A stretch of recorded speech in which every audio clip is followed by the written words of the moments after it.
Hello and welcome to episode 13 of the Altius Images Drone Positive podcast. I'm Todd Dudley and I'm the founder and director of Altius Images. As a drone pilot, the negative press that drones receive annoys me no end. This podcast is trying to change the negative public perception of our multi-roted friends one positive story at a time. There are plenty of stories out there that show just how amazing drones can be, and I will be bringing you one of those stories each week. So let's fly into some positivity and see just how amazing drones are. I hope that you're all safe and well and that you're keeping yourselves busy during lockdown.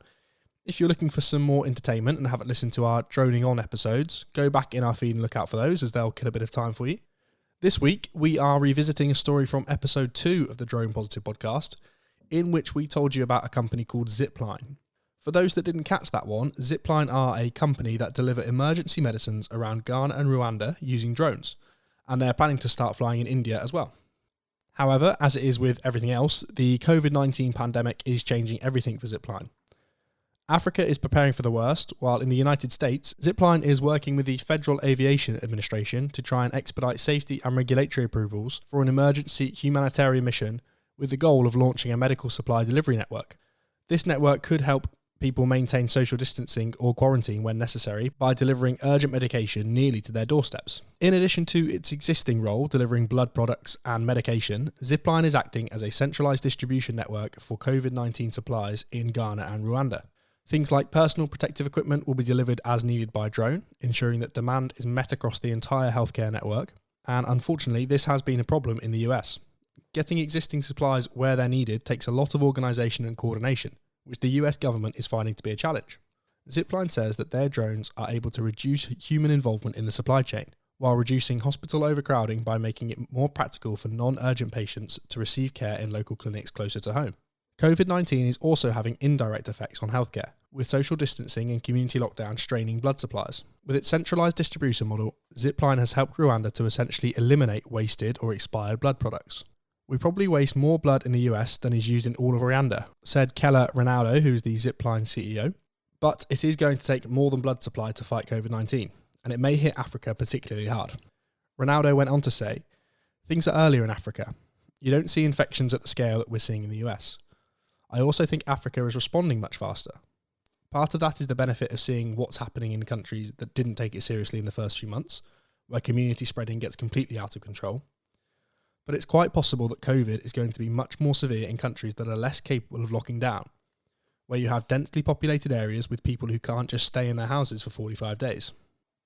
In an attempt to prepare for things getting worse, Ronaldo says that Zipline is stocking as many COVID-related products as possible, and they're also looking at whether they'll be able to deliver to neighbourhood drop-off points, or perhaps directly to homes. He said, "That's something that Zipline has been on track to do for quite some time, and we're considering ways of accelerating that. When everyone's staying at home, that's the ideal time for robots to be making deliveries in a contactless way. This kind of system," Ronaldo points out, "would also benefit people with non-COVID healthcare needs, who need to do their best to avoid hospitals. If a combination of telemedicine and home or neighbourhood delivery of medical supplies means that they can stay home, it would be a benefit for everyone." Ronaldo says, "This is a transformation of the healthcare system that's already happening and needs to happen anyway. COVID is just accelerating it." For the past year, Zipline, working closely with the FAA, has been planning on a localised commercial trial of a medical drone delivery service that was scheduled to begin in North Carolina this autumn. While COVID is more urgent, the work that's already been done towards this trial puts Zipline in a good position to move quickly, says Ronaldo. "All of the work that we did with the IPP, or the UAS Integration Pilot Programme, is even more important given the crisis. It means that we've already been working with the FAA in detail, and that's made it possible for us to have a foundation to build on to help with the COVID-19 response." So Zipline are placed very well to help out with this, so hopefully they will be allowed to. Assuming that Zipline and the FAA can find a regulatory path forward, the company could begin setting up distribution centres that can support hospital networks for both inter-facility delivery as well as contactless delivery to, eventually, neighbourhood points and perhaps even homes. "It's exactly the use case and value proposition that I was describing for Africa," Ronaldo says. Leveraging rapid deployment experience that it has from work with the US Department of Defence, Zipline would launch one distribution centre within just a few months of a go-ahead from the FAA. This single distribution centre could cover an area representing up to 10 million people. Within 18 months, Zipline could theoretically cover the entire US, although Ronaldo admits that would be an insanely fast rollout.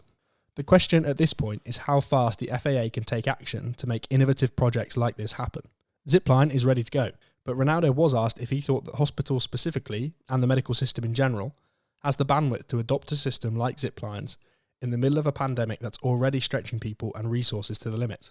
He said, "In the US, there's this sense that this technology is impossible, whereas it's already operating at multinational scale, serving thousands of hospitals and health facilities, and it's completely boring to the people who are benefiting from it.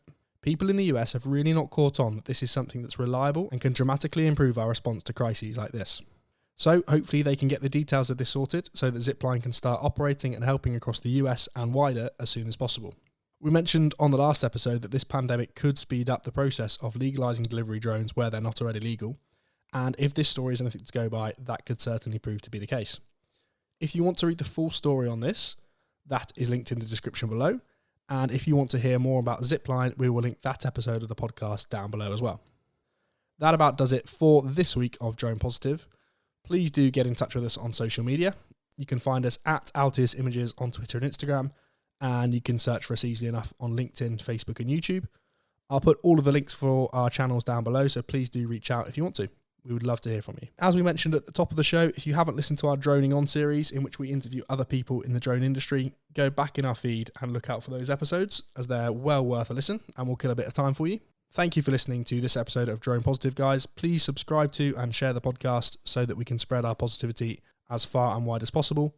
We will see you next Monday for episode 14 of the Drone Positive podcast. But for now, fly safe and stay safe, folks. Bye-bye.